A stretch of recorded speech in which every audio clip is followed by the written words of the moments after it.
Yar, it be Freddy. Oh, my wife stopped the clock. She was down here in the middle of the night for, I don't remember why she couldn't sleep, but she always turns the clock off, and I just realized it, so I'm not going to reset it, so I'm sorry, the clock behind me is not going to be correct, and I understand it's probably going to bug some people, so I'm going to go like that. Well, then I blocked the other clock. You know what? Screw it. Okay. Anyway, it's Friday. Man, we just watched the first episode of Kenobi. Whew, boy, that was fun. I put aside all of my, I really tried to put aside my preconceptions, especially after, the Book of Boba Fett was really, really very, very different from what anybody had been expecting. I liked it. I understood what they were doing, which is that Boba Fett can't be the old Boba Fett because they took Boba Fett and they made him into the Mandalorian. So they had to create a new character, basically, a new person to inhabit Boba Fett. In order for that to happen, they had to change everything around him. They had to have him go through basically a reforging process. And so has that name, but he's a different character now. That's my theory. Anyway, but because of that, I just tried to temper my expectations for Kenobi. There were some things that I've read, from people who had looked at like stills and stuff, pre-release, leaks, promotional stuff. And I saw a lot of people bitching about how, this character didn't look like how they were supposed to look or whatever. And, whatever. I mean, but the original characters were from cartoons, so it's hard to really find people who look really like cartoons, their characters in a cartoon who can also act. So, I don't know. I think they did a pretty good hiring job, all told. The set design was great. It was all believable. Actually, it really was all believable. Believable to the point that I actually didn't question it. Any of it. Any of the stuff that I was seeing, it seemed normal. I was surprised by the appearance of one of the main OT characters as a child, and I was not expecting that, and I had no idea what that person's character would be like, and or how they would get that feeling to link it to that character, but they did it. They did a pretty nice job. I'm impressed. Yes, I am. We could have watched the second one tonight too, but we would have run out of time. There's a great thread about it on oh god, I don't know if it's Star Wars or prequel memes. One of the subreddits, and it's a page from a comic book where the librarian Jocasta is trying to trick Vader into basically killing her because she has. This is from a comic book, but it's canon. She's basically she's been captured. This is very shortly after Order 66, very, 4 days after Anakin became Vader. So he's in there with clones. They found the librarian Jocasta, and she knows that if she knows the location of all these Force-sensitive children, all this other, crazy, Jedi information spread in archives across the galaxy, that she can't be really captured. She can't be captured. She will be interrogated, and that's bad. So she had to trick Vader into killing her. And so it's a funny panel. Basically, it's like they capture this thing, and the clone says, "Sir, do you want me to, stun this evil Jedi?" And she's like, "You morons. That's a Jedi. That man is Anakin Skywalker." And there's just everything stops for a second, and then I think he killed all the troopers and kept her alive. I think she got deaded another way. But anyway, that thread, man, everybody's dunking on Anakin. Everybody's dunking on Anakin. Which is, the reason I bring that up is because something I will tell you about, it's not a spoiler, people dunk on Anakin all the time. They dump on him regularly. But the first 4 minutes is a separate segment that is basically, it's a speed run through the prequel trilogy, and it's really, really well done. Like, it's a standalone piece. It's great. I mean, and you understand everything. You know everything there is to know about the story. You understand the character of Anakin. You see him grow up. You see him change. And as a thumbnail sketch, it works perfectly. And it's really, truly, it's very interesting. And one of the things that's nice about it is, a lot of people dump on Anakin, but maybe, you watch that and you get a real sense of, all the gems and all the good stuff that was buried in all the schlock. And you see what the vision was supposed to have been. And funny as it was, whatever. Any case, I enjoyed it. I thought it was great. Didn't even feel like a trip down memory lane or anything. But Ewan McGregor is so natural in the role. He's so absolutely natural in the role, and he inhabits it very well. Anyway, I enjoyed it. I did not mean to go on a Star Wars tear. So what I'm actually going to do is stop this.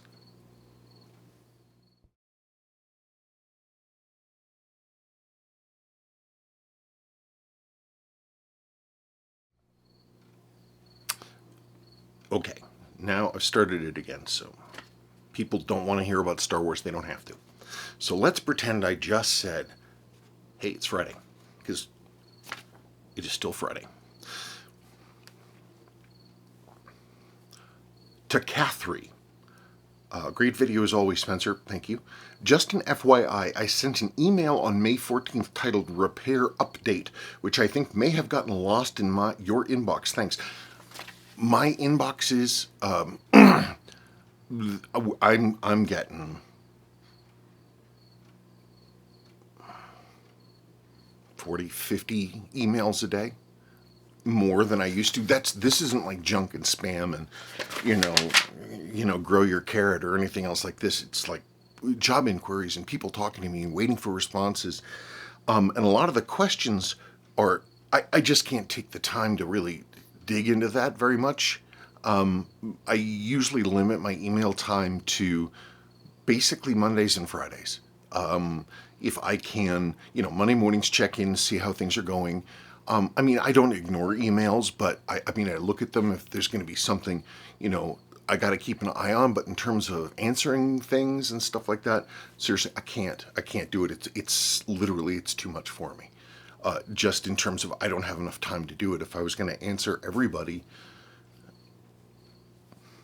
there's probably people out there that could do it extremely efficiently, but I stop. If I'm answering people, I answer them. And that means every single email is a process of creation and editing and making sure that it's correct and parsing the meanings and all that stuff. It's a lot of mental and effort for me to get through that. And it's a lot of emails. I have to do it all day. And it's just, so, people are like, why haven't you emailed me back? It's like, and it's not just emails. I have emailed, who fucking cares? Anyway, sorry, bad language. So the thing is, I never don't answer emails. We have 4 email addresses. I'm shutting them down. So we're just going to have one. The only one that anybody should use is kvw at kleinvintagewatchrepair.com. kvw at kleinvintagewatchrepair.com. Don't use any of the other emails that you may or may not have. I'm shutting those boxes down slowly because we want to just have everything channel into one. Okay. So anyway, nothing gets lost in my inbox. It just usually doesn't get read right away or responded to quickly.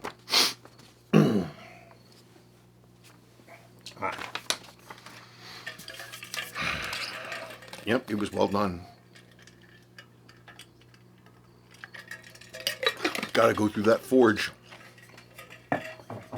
Change that character up. Wisconsin hippie.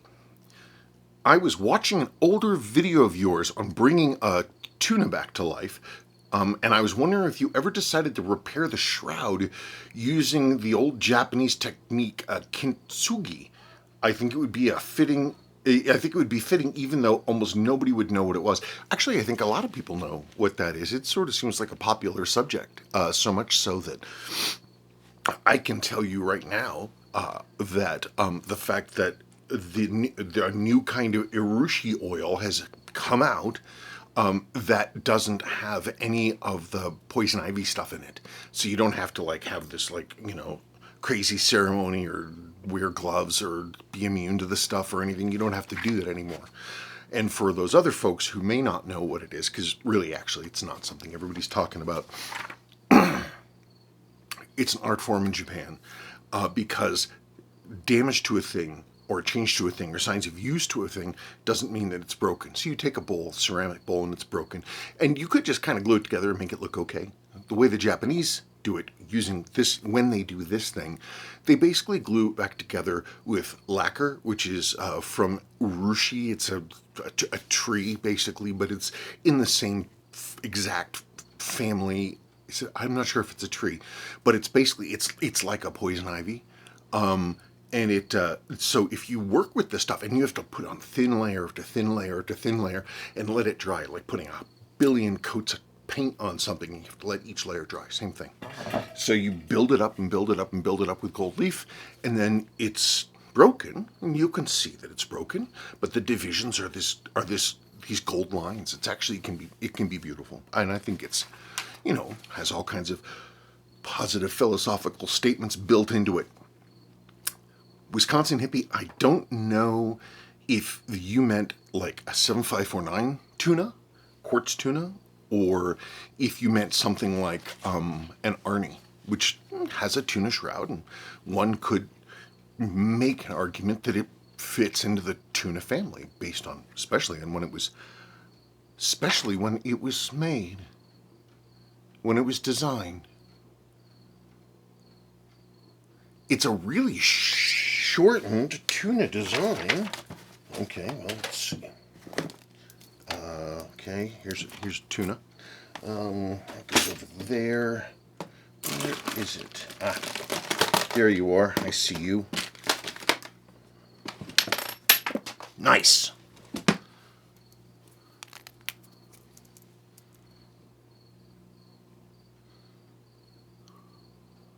Well, I'll be jiggered.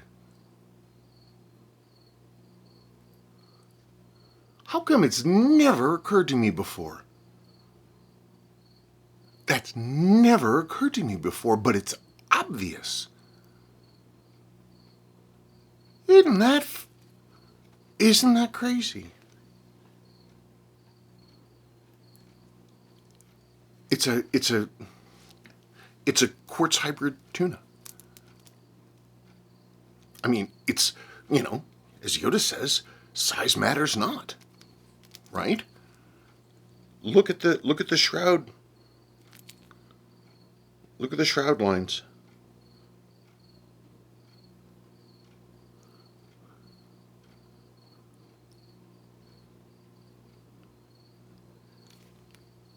I declare the Arnie a tuna.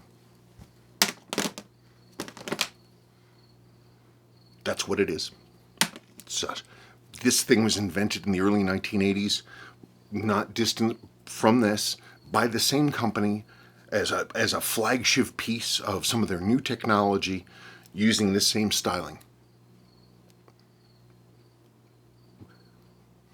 The only thing to say that this isn't a tuna is the fact that it is not as tall. The outer dimension's a little smaller. But, people accept baby tunas now, don't they? It's never occurred to me. There you go. You folks can debate about that now. Spencer Klein declares that the Arnie is a tuna. Let's see. Where'd the questions go? I'm distracted. Am I sitting on them? Yes, I was sitting on them. Adrian Hargreaves. Great wrist check. Well, thank you. Two of my favorite watches. Mine as well. I've got a Speedy, but never had a Pogue. I'll get a nice one day, not really bothered if it's blue or yellow or even a true poke for that matter. Take care, pal. You know, I love the look of the gold. My gold is over there. I love the look of the gold, but really, honestly, really, my favorite is the blue. I really, there's just something about it. I just think it's a really clean and purposeful design. I think it's just, it's subtle and it's sporty, and it's not too flashy. And I love the deep blue of these dials against the black, the unfaded. I just think they're awesome. I do love the gold ones. I do love the gold ones. I just tend not to wear them as much because they're, I don't know, I just don't. Here's another nice one. Someday I'll have to restore this one too. Look at this thing, it's proof. Look at that. It's unrestored. That's original. Isn't that amazing? See, it's got the two-piece sweep on it. This is pretty much the only time that two-piece sweep I think looks good on a darker dial, because that color blue, it actually works. I really should restore this one. Wow, this is a nice watch. Yeah, look at this one too. I've got its brother. Also unrestored. I've never done anything to this. Look at that, huh? Both original, unrestored. That's what I like. Not that they're unrestored, but that they're original, but they're not mint condition. I can restore them and wear them. They're nice. They look good. I don't have to wince if I can come close to hitting them on something.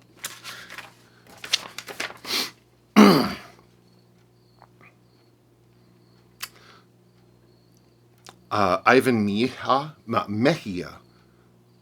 Mejia. Every single time with your name, I can never remember. Interesting story about the Marine Master. Lesson. Always use a NATO when going into the ocean. Bracelets are tough, but Mother Nature is even tougher. Oh yeah, absolutely. I remember the first time I ever learned that if, like from World War II, sailors, a ship that got torpedoed and it's dropping down into the depths of the ocean, that you're sitting there and that it can be the pressure of the water crushes all of the basically the bulkheads in the ship. It's dropping down. It's not even that far down. I read one account where the smashing and horrible screeching and crunching of the ship collapsing in that particular scenario was loud enough that it was overpowering speech. I wonder what I had that. I wonder what that book with that was in. So yeah, the ocean is strong. Tom N. Hey Tom. Hi. Regarding the Marine Master, that must have been down a long time to corrode clear through. Well, I remember your restoration of the 78287049 that was down in the ocean for a year. Many people remember this, I'm sure. I am the original owner of that same watch, and Tom still has it. And yeah, your memory is correct. That one had much less water resistance and was almost dry. Yes, it was. The theory that the bulk of the damage occurred on the beach makes sense, though due to the presumably much higher oxygen level out of the water. It's a shame that Seiko hasn't used the 8R48 chrono more. Oh, I'm sorry, we did a subject change there. It's a shame that Seiko hasn't used the 8R48 chrono movement more. That's the one in the more recent chronograph homage watches. But if I'm honest, I like the snap of a good cam chronograph in, for instance, a 7750. Yeah, nice heavy click. Makes it feel like a real mechanical stopwatch, which it is. The logic of designing such a movement and then not using it is inscrutable.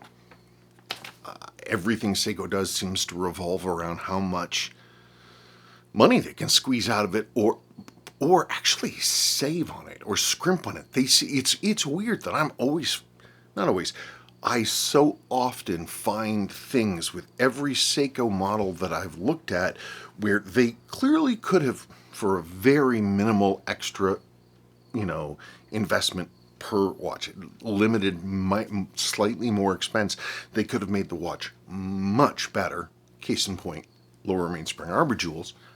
And they didn't. They made that choice just to scrape a little bit off and keep a little bit. They only had the really nice stuff for Japan. But maybe they only had the nice stuff for Japan because that's what their own people would expect. I don't know. What do I know? Yeah, your 72-8, 7049, if I remember correctly, I was amazed at how well that held.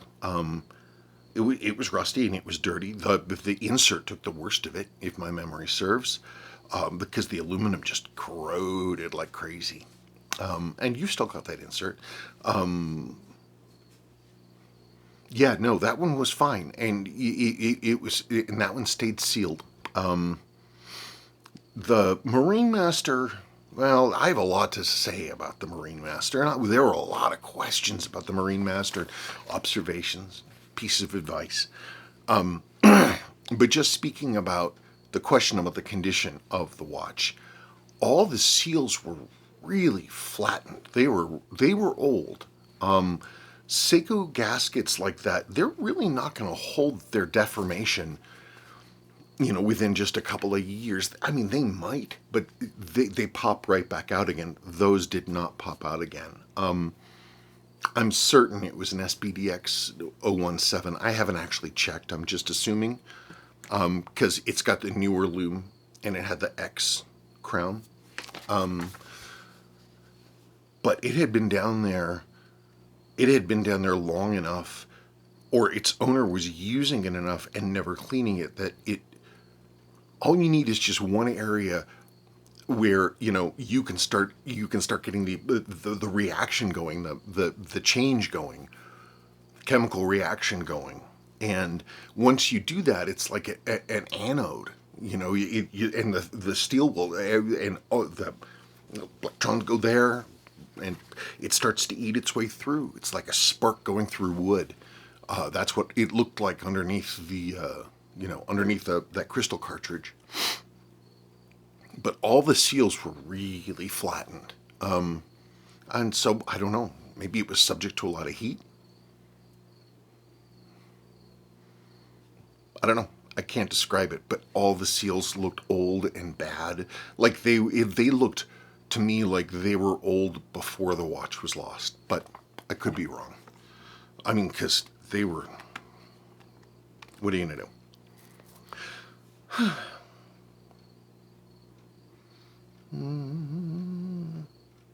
Forbin Colossus, again talking about the Marine Master, at 9:45, he says, I always hated that flimsy diver extension fold-out part, so thin and spindly and adds thickness to the clasp.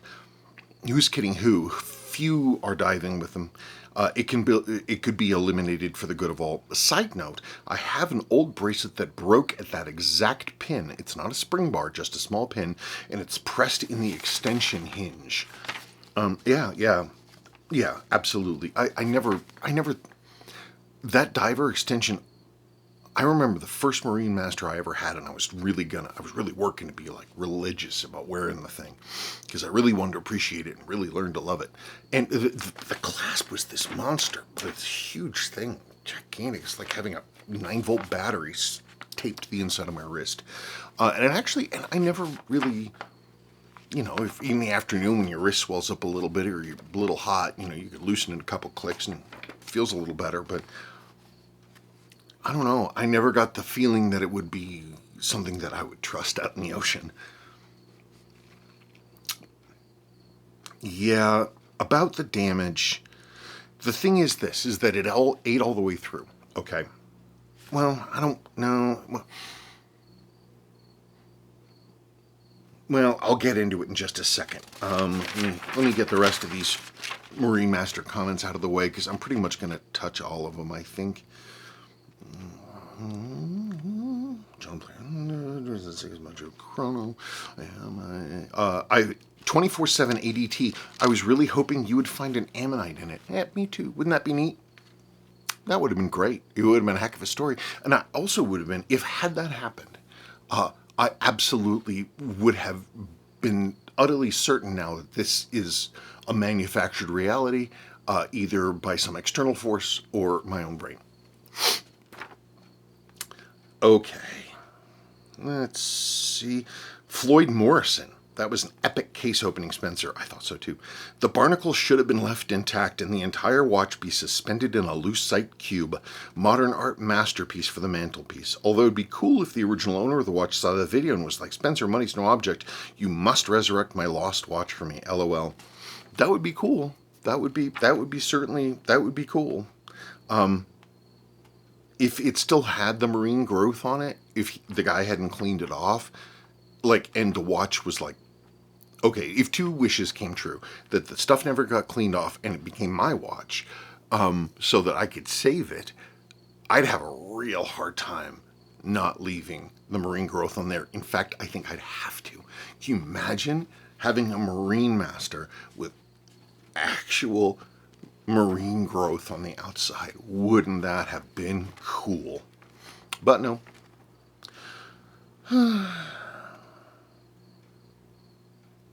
Let's see. Jeff 117. Thank you for sharing the opening of the watch. I too thought it would have been much worse than it is. How deep are the pockets for the rebuild of this? I can see it being very expensive to repair, but what a story to go with it. To have that running accurately and on the wrist again would be a great story. If it were mine in that situation, I'd be crazy enough to get it fixed just for the story, but that's me. And my wife would kill me for it. LOL, tough decision for the owner, I'm sure.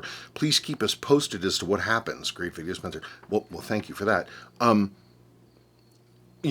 tell you about it. I will tell you about it. But I also want to read some of these other questions because I swear I'm going to touch on a lot of this stuff and I don't want to get into this loop where I keep looping through the same stories repeatedly because we all know that might happen.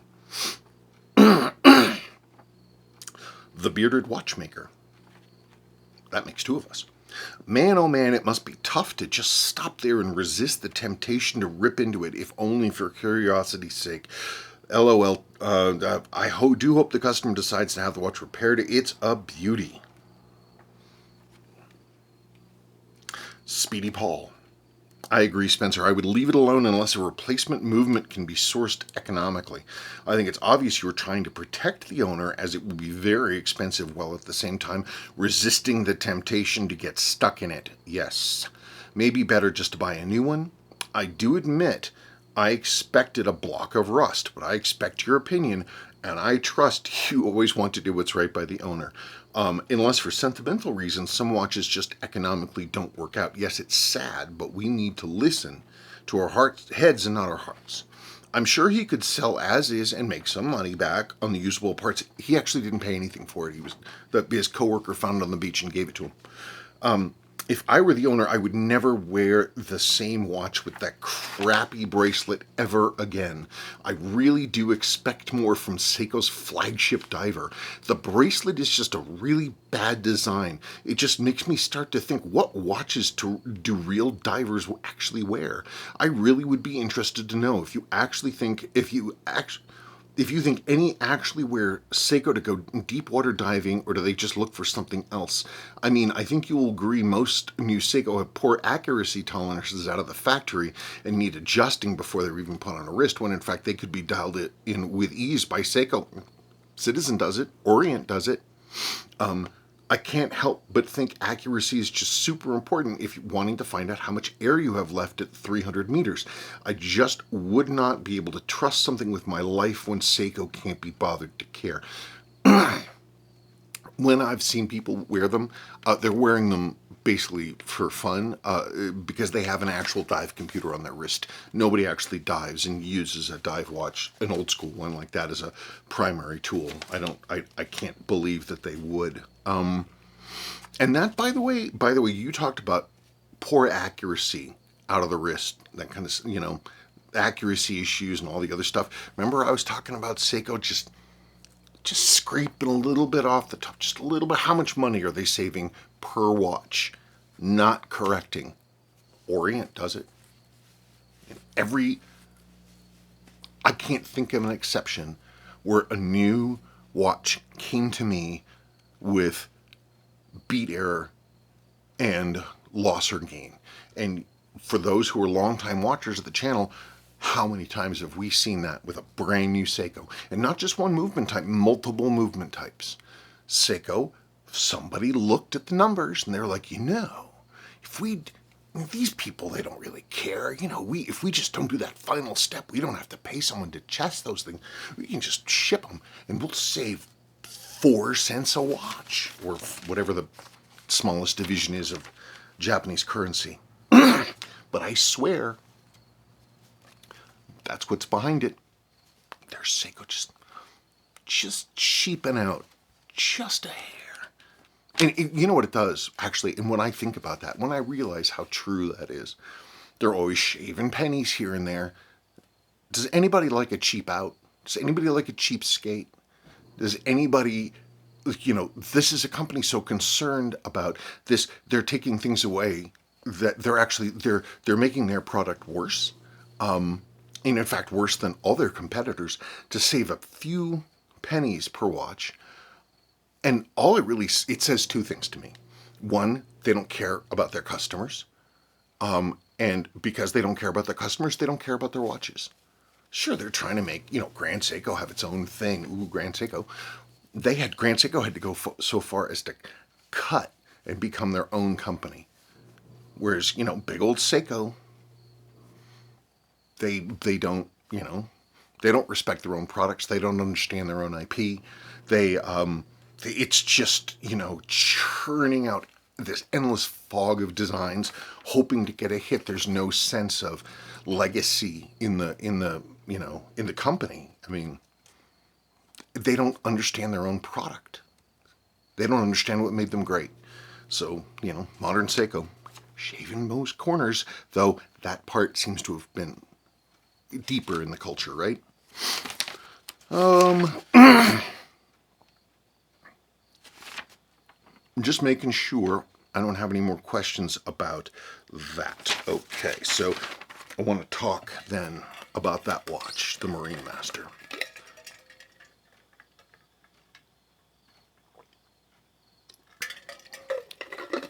The deal is, it killed me. I didn't open that watch for a couple of weeks after making that evaluation video. One, because the owner didn't really get back to me like Johnny on the spot, but that's fine. I mean, I'm not one to point fingers. But anyway, when I got the first video made and I realized the watch had water inside, I wanted to really, really impress upon the owner, who seemed like a perfectly nice guy, pretty casual about this stuff. I mean, the things that are a big deal to me and serious to me, it's not for everybody. And so, saving the life of a watch seems like a normal thing for me to say, but it probably sounds like insanity to someone outside. But I don't know, there just wasn't a sense of urgency. I don't think saving the watch was a pressing thing. He was interested in doing it if it was it was kind of like a curiosity. I bet you can do something with it. And I couldn't really impress upon him. I didn't seem to get through exactly how serious that much water would be inside a watch and how quickly it would go bad once I opened the watch. And I was talking with him back and forth for 2 weeks, telling him basically the thing that is up with that watch is it looks okay now, but I'm going to crack it open and it's a real good chance that what's going to happen is what happened with, the previous times that I've seen this. Because if you get enough water in the watch, especially one that's been sealed for a long time, think about those old flat seals, all the oxygen inside the case gets used up. There's no corrosion because there's no oxygen. So everything will just sit there, which it did. And then, but the second, I cracked it open, and it's, in the past, and I could see the corrosion moving. And truth be told, so anyway, I was spending 2 weeks saying basically, look, I don't want to open this thing because if I open it, the moment I open it, if I don't take it apart and start working on it right then, you'll lose the watch. It's possible that I could do it, but I have to do it right away. So either you are going to need to commit to going through this, but it seems kind of casual for you, or I can't give my time away for something like that. Because what if I rip the thing apart this to save the watch? And the guy's like, well, I don't want to do that, and put it back together. And I'm like, how can I put it back together? If he didn't tell me to take it apart, it would be a real problem. So it's his watch, and I did what he asked. He wanted me to open it. He wanted to see inside. We went back and forth for a couple of weeks. I opened it. I sent him the video, and I waited. And within about an hour, I'll put what it looked like before I opened it, and then a picture of what it looked like. Well, here's the picture before.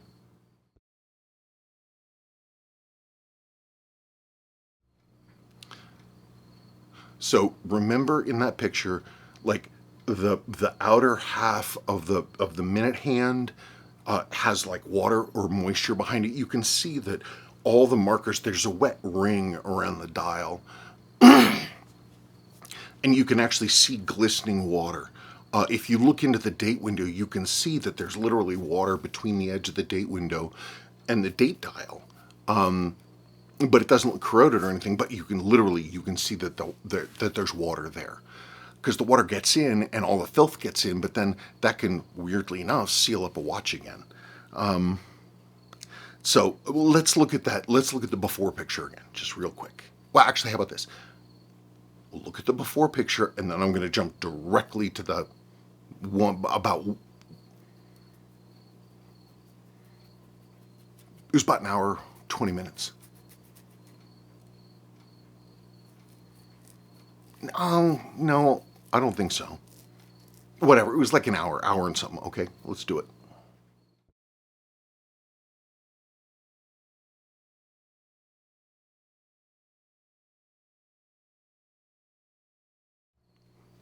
And so, as one questioner commenter said, I could see a couple times I saw that watch starting to tick. I saw the hand start to move. And I didn't say anything about that because how many times can I tell the guy, look, we got to do something about this? And I was afraid, not afraid, but I was like, I knew that he was going to, that the people were going to say, oh, it doesn't look that bad. You're right, it doesn't look that bad because according to the level of oxygen inside the case, time was not passing. Because and you have to have time in order for something to change. You can't do any damage if no time effectively is moving because of a lack of oxygen. He didn't get back to me for hours, and so by that point, it's everything. The whole everything was rusting from the outside in, and again, I would have had to have ripped it apart right then and there.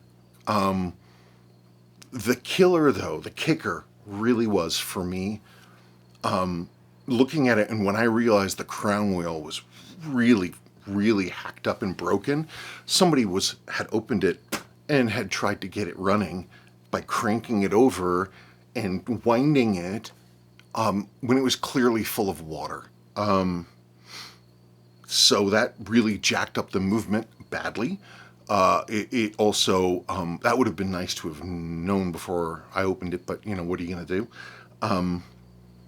But at that point, you can't, I can't, I'm not an authorized dealer, so I can't get the parts for it. I can't even get a replacement movement short of buying a complete watch.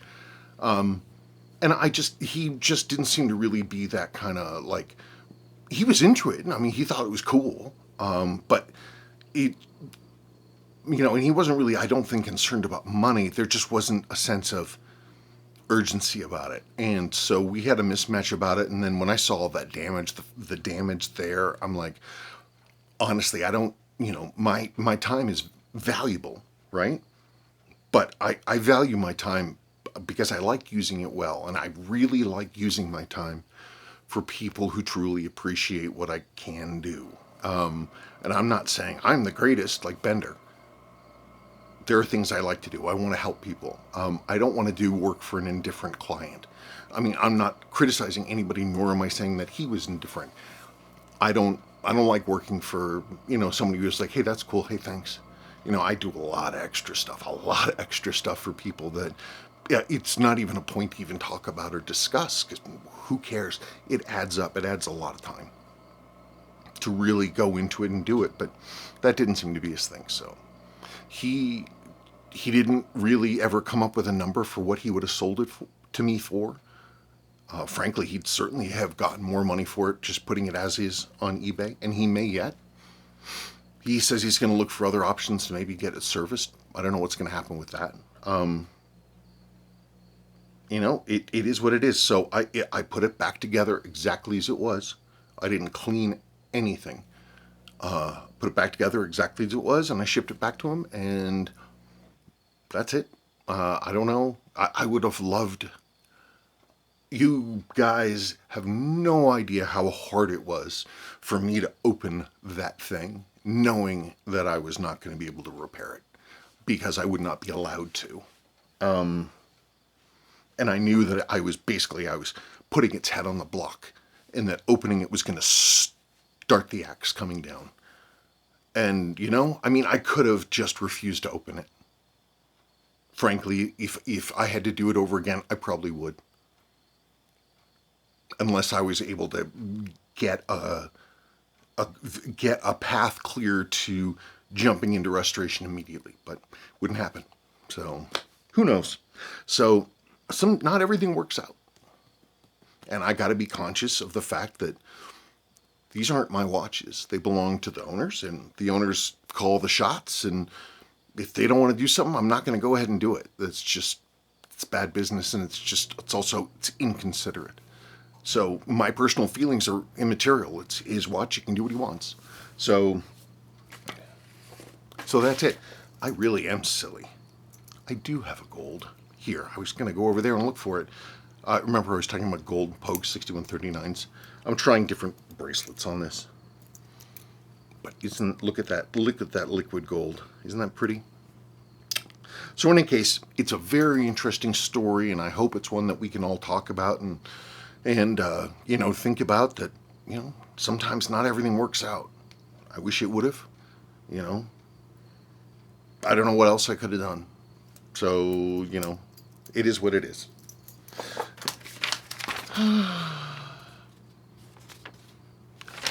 I never did wrist check. Okay, wrist check now. Let's do it for real. There you go, Omega Seamaster. This was one of the models that they came up with to do their first automatic chronograph, and they bought a movement from Alemania and remaking it, rebranding it as the Omega Caliber 1040. These are cool because instead of having a running minutes, what they do actually, they have this big hand here with this sort of wing thing on it, and what that does, the wing, when I click this has an internal clutch, and it locks together the minute hand and this one, so basically becomes a second dedicated minute hand. And you got elapsed seconds here. You got your 20. Basically, you got your other key, your other register right there is keeping your other time. That's running seconds, and the dial behind it is AM PM.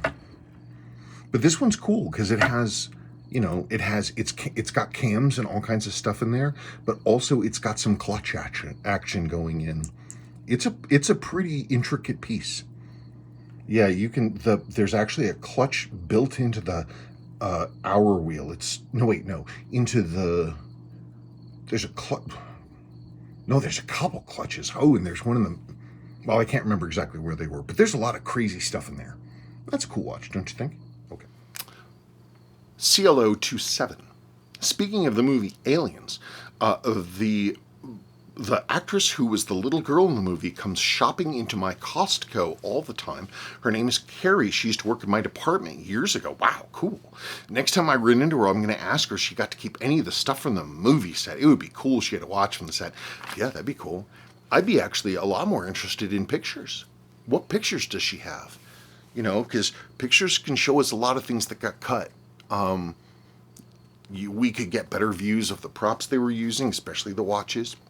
That'd be cool. Ask her if she's got any photos. That'd be neat.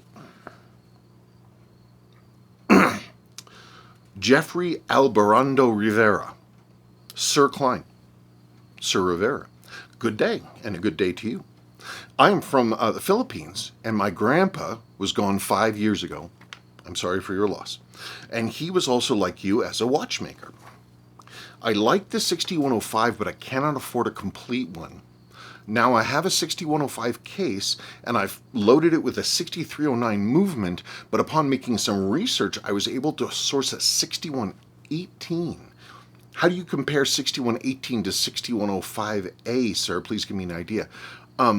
6118, basically, it's got to be either the movement that you've done the right thing. 6309, that was the movement that you wanted. Anything, 6117, I mean, you could put a 6117 in a 6105. It just would have an unused 24-hour function. I think that would be strange. But anyway, the problem is that you've got it's the day and date correction. 6119, 6106, those are push the crown to change the date. Click, click, click. That doesn't work with a diver because the divers have screw-down crowns or crowns that are seated firmly against the case, because you don't want a diver crown to move because it will potentially allow water in. So for a 6105, for the date quick set, you have to pull and turn, pull, turn. And a 6118, that's not going to do the job. 6309 should work fine. The one thing is you gotta look to make sure the 6309 that you're using a 6309 dial ring, not the 6105. I think it's that. One of the. You can't use the original. You can't. See, this is the problem for not having notes. I have no notes. If I can't remember it, I can't remember it, and it's not written down anywhere. I think the thing is, no, I remember. You can't use the 6105 because that would have been my first instinct. You have to use the original 6309 setup. I think that's the case. Just check. The way you'll be able to tell is when you assemble with the 6309, just before you drop in like the crown or anything, look to see down the crown tube to see if you can see the hole going in for the, keyless works where the stem would go, and see if that's aligned. If you've got the wrong thing in there, it'll be slightly up if you're looking if the back of the movement's this way. Yeah, and because it won't be properly aligned. And if you see that, there you go. CMB. Kudos on getting the 7T59 fully working. Thank you very much. I'm super excited. There it is. I have a clasp. If you have a clasp? Really? Like what? One of the right JDM ones? Is this thing JDM? Oops. That is one thing, by the way, with this technology, or how this works. These buttons, this stop, it's really easy to start this watch going. You want to talk about having a mechanical click? This has the opposite of a mechanical click. It's like you can blow on it and it'll start rolling. Yeah, if you have a clasp, sure, I'd love to have it, and we can work whatever out you wanted, and that's fine. Folks, would you believe it? I found another one of these. In better condition than this, no bracelet, and it was a good buy. It was so non-running. It wasn't keeping time. I was going to have to go through it. Got lost, delivered to somebody else. Otherwise, I'd have two of them. It's gone. Oh, whoa, whoa, she's gone. Whoa, why? Okay.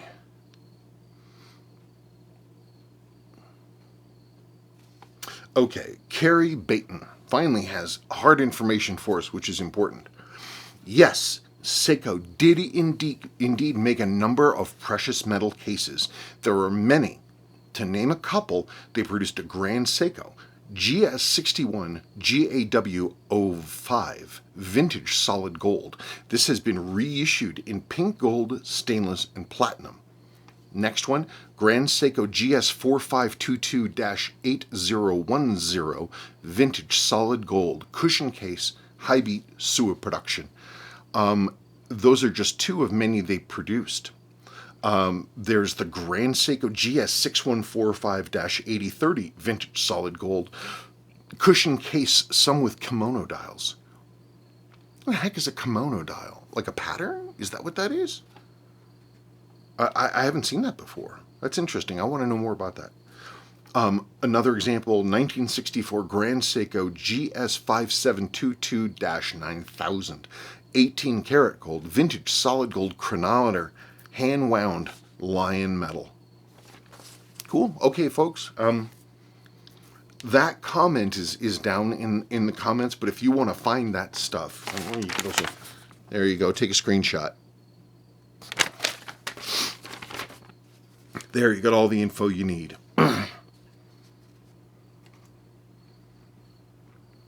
Walther, really? Like Walther? In any case, I have a 6138-8030 John Player Special, and I love it. It needs a service, but I'm not sure if it's worth it or not sure of the value. Not everything.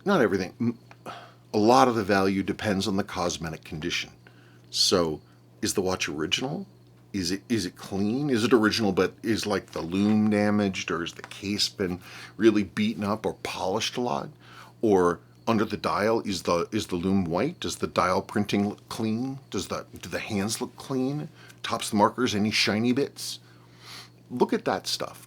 Its cosmetic condition is everything. If you have a really beaten up, bastardized example, I don't know, but if you got a nice one, maybe, why not?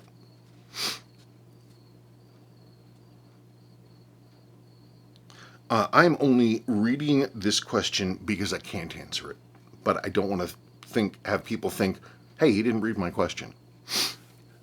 Garrett Jansen. Hi, Spencer. Been a while. I would love to hear you talk about differences and similarities between Seiko's modular chrono NE88, which is the same chronograph movement as has been in these reissue chronos we've been talking about recently. Modular chrono NE88 versus a Dubois de Praz module or Lemania LWO 283, if you're aware of any, or your experience with a Valjoux 7750. I can talk a little bit about the NE88. These other two things, I have no idea. If I'm going to talk Lemania, I mean, I can talk the Omega Cal 1040, which is Lemania. I have a lot of experience with Valjoux 7750s. I mean, one of my favorite watches I own. My poor man's 62 MAS. First watch I ever owned with Valjoux 7750. This watch was made by Heuer, rebranded for Lejour. But it's awesome. It's awesome movement. They're really nice. I like the 7750s. They're sort of, I don't know, they're sort of truck-like. We can look at them.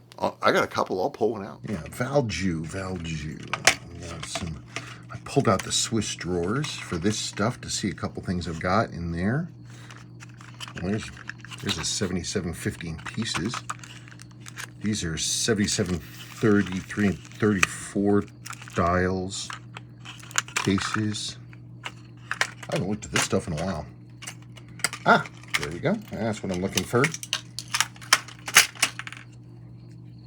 There you go. There it is.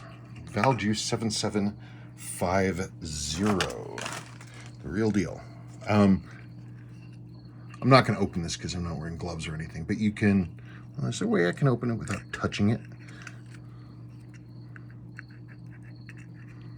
Well, I mean, I guess you can see the front. This one doesn't have its day wheel on there. These are interesting because they have an offset day wheel. Which, interestingly, by the way, that's how the 7T59 is done. Has an offset day wheel just like this.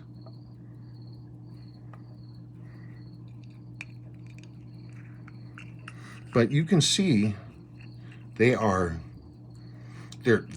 look really nice and rugged and machiny. People used to bitch about how they looked. They thought they weren't a pretty movement or an elegant movement or whatever the heck it is. I think they're exactly fit to purpose. I think they're exactly what they should be.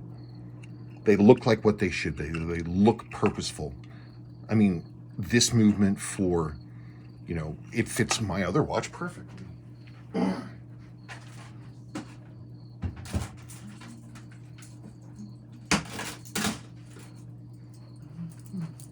I mean, it's just exactly the kind of, movement that you'd expect inside this case with its, bead blasted case and the original brush bracelet. And it's got the same thing, matches the movement. Look at that. You got brushing, you got the matte finish. That's the way to be. I like them. I'm a big fan. I've owned a lot of them. This is the only one right now that I have. That's a 7750, but that's a running watch. Fun, huh? Watch Nut. Hi, Spencer. I've just bought a 6309 7040 from July 1981. The guy I bought it from is the original owner, and he used the watch when he was a North Sea oil rig diver. Wow. Sore's been in his sock drawer for decades before he sold it to me. Watch has never been serviced, still runs. I plan on getting it serviced ASAP. It has an earlier style crown with wider crown grooves, and I thought they were only on the early watches. Have you ever seen that crown on an 81 year before? Thanks. Okay, so for what the 60, well, it's the same as the well, no. There you go. It's the same as the 6309 and the 7548 crowns. They're the same thing, but you can't really see it. They came in two variants. The very early ones, the crowns had this real big knurling, actually, kind of like a 6105. That big knurling on it, but without the cutouts. It's like a 6105 slim case. It was like the knurling was big and fat and, wide like that. And then they went to the narrow kind. On yours, it's hard to tell. That was right at the time that Seiko was moving to the SUA down to Hong Kong. And I know for a fact that they were shipping parts from Japan, cases and things, and then assembling things in Hong Kong at that point. That's what my Hong Kong SUA is. Because it's a full service case, and it still has its made in Japanese parts assembled in Hong Kong stickers. It's possible, and we do know that Seiko has done this before, that they use up old parts. Perhaps, he says it was never serviced. Maybe it was serviced and he forgot about it and it got a service crown, but it is entirely within the realm of possibility of Seiko to say, hey, we're moving all this stuff down here. Hey, look, we got a bunch of these crowns. Hey, I know what, we can shave a couple pennies. Let's use that stuff. Let's use it up, and then we won't have to make any more. That'll be the end of it. I could definitely see that happening. I mean, they continued using the thinner 6105 bezel inserts all the way to the very end. They used them up rather than keep them as spare parts. And so they had to actually invent a little metal shim. So if they had to use a thinner 6105 style insert. So they were saving money by they were saving money by using slightly incorrect parts with a modifier, and they made the modifier, but somehow the money they spent on the modifier was less than the money they saved by not having to make more inserts. I tell you, somebody over there's got their eye on that little yen symbol. They're thinking thoughts about that. So I wouldn't worry about it, basically.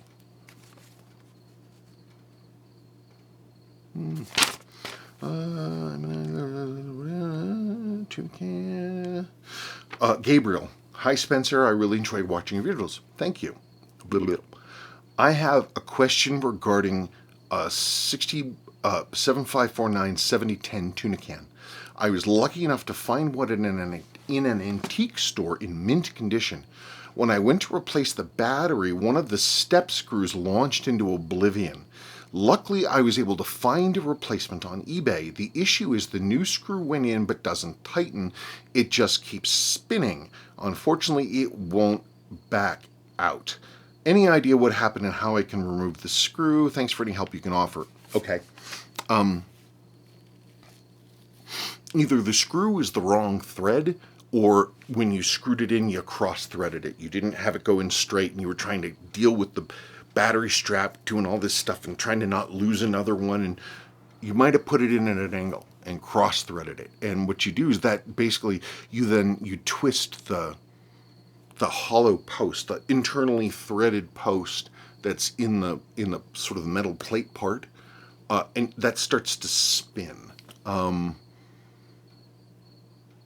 And so at that point, it starts getting to be a kind of a bear. You're going to need to pull and disassemble the movement from the front, because you've got to find a way to stop that thing from moving, and you then have to very carefully get that screw to back out. Hopefully you can do that. If you can't do that, we're going to start getting into things like you're going to have to try to drill the screw head off if that doesn't work. Otherwise, you can't get the circuit off. It's tough. It's going to be. I would do your best to. I could think of different things that I would try, but man, it's tough. That's a tough one. I've dealt with that before, where those things were like even as little as, dealing with like a rusted in screw, and then the thing is, those hollow posts, they can be replaced. You can just pull them out. You stick them in and pull them out. So worst comes to worst, if you destroy the post, that sucks, but it can be replaced. But unless you have a miracle and you're able to all of a sudden get that thing to back out, you're in for the long haul. But if the watch is running, don't worry about it,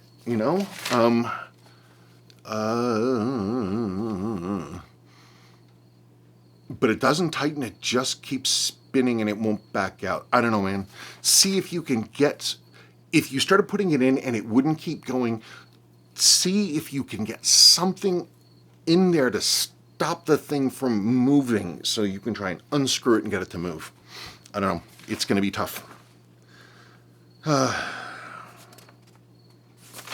Yeah, that's about it.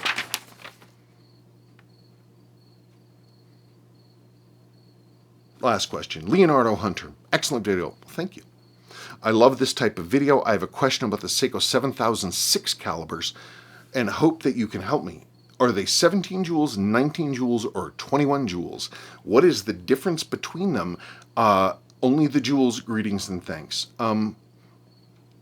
Basically, yeah, there's different jouled versions. Typically, the joules that they add are like cap joules. It's sort of a cap plate, actually, on the 7000 series. It's not like the regular cap joules on a Diafix where you have a capstone and then you have the 2-point wishbone keeper. The 7000 series, they use basically sort of a plate with one screw, and it has two cap joules sort of built into it, and they act as a Diafix. So that's the way they do it, and they just add either, Diafix to the escape wheel, or they add it to, potentially the escape wheel and also the third wheel. I don't know, but I'm just guessing. All right, folks, it's late. It's 12. It's now Saturday. Saturday morning. So, next thing that needs to happen is sleep and cereal and Bugs Bunny. But I'm going to do the video first and we'll go from there. Thanks, folks. Bye.